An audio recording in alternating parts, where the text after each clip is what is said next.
শুরুতেই থাকছে সংবাদ শিরোনাম ৬০ বিজিবির অভিযানে হাঙরের শুটকি ও বিরল সি হর্স জব্দ সঞ্জীব ভট্টাচার্যের পাঠানো তথ্যচিত্রে থাকছে বিস্তারিত সঠিক সংবাদ সচ্ছল বার্তা ডেইলি দেশবার্তা নিউজ.com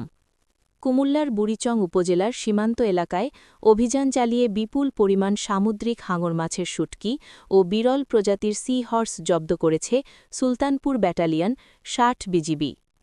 বর্ডার গার্ড বাংলাদেশ সূত্রে জানা যায় মহাপরিচালকের নির্দেশনা অনুযায়ী সীমান্তে নিরাপত্তা জোরদার ও চোরাচালান প্রতিরোধে গোয়েন্দা নজরদারি বৃদ্ধি করা হয়েছে এরই ধারাবাহিকতায় আজ ৩১ মার্চ মঙ্গলবার ভোর ৫:৩০ মিনিটে সুনির্দিষ্ট গোয়েন্দা তথ্যের ভিত্তিতে কুমিল্লার বুড়িচং উপজেলার শঙ্কুচাইল বিওপির একটি বিশেষ টহল দল দায়িত্বপূর্ণ সীমান্ত এলাকায় অভিযান পরিচালনা করে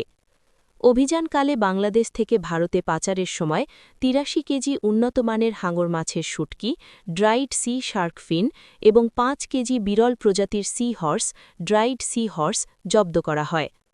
জব্দকৃত পণ্য কুমিল্লা কাস্টমস অফিসে জমা দেওয়ার প্রক্রিয়া চলছে বলে জানিয়েছে বিজিবি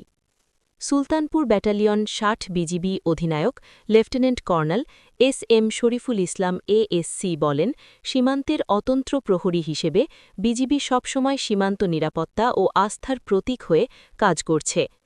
এরই ধারাবাহিকতায় সীমান্তবর্তী এলাকায় নিয়মিত অভিযান পরিচালনা করে অবৈধ পণ্য জব্দ করা হচ্ছে